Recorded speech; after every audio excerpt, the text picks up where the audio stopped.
अस्सलाम वालेकुम दोस्तों। नबी पाक सल्लल्लाहु अलैहि वसल्लम दूसरे बच्चों की तरह खेलते तो थे मगर कभी भी बुतों के करीब नहीं जाते। जब दूसरे बच्चे बुतों के सामने खेलते या उनकी पूजा की नकल करते तो आप खामोशी से अलग हट जाते। एक दिन बीबी आमिना रज़ी अल्लाह ताला अन्हा ने देखा कि कुछ बच्चे काबा के पास खेल रहे हैं और अपने छोटे छोटे हाथों से बुतों को छू रहे हैं, लेकिन मोहम्मद सल्लल्लाहु अलैहि वसल्लम थोड़ी दूर खड़े आसमान की तरफ देख रहे थे।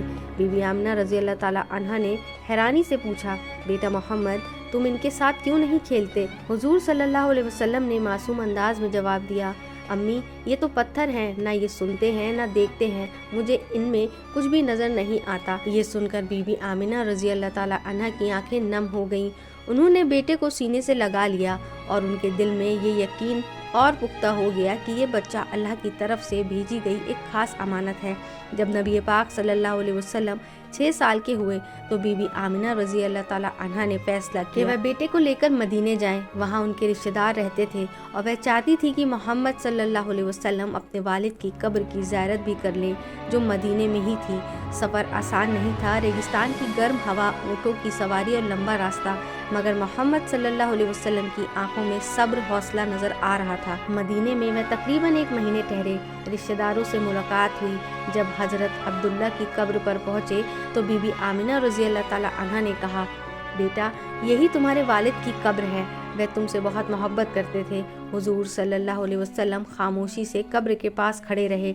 मासूम आंखों से आंसू बहते रहे मगर जुबान से कोई लफ्ज नहीं निकला। मदीने से वापसी पर काफिला अबवा नाम की जगह पर पहुंचा। वहीं अचानक बीबी आमिना रज़ी अल्लाह ताला अन्हा बीमार पड़ गईं।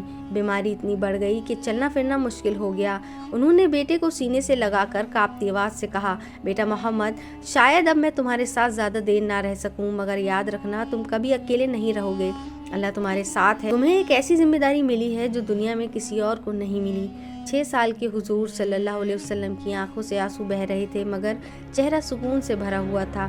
थोड़ी ही देर बाद बीबी आमिना रज़ी अल्लाह ताला अन्हा की रूह जन्नत की तरफ परवास कर गई। काफिले वालों ने मोहम्मद सल्लल्लाहु अलैहि वसल्लम को मक्का वापस पहुंच और दादा हजरत अब्दुल मुत्तलिब के हवाले कर दिया। जब हजरत अब्दुल मुत्तलिब को बहू की वफात की खबर मिली तो उनकी आंखें भर आईं।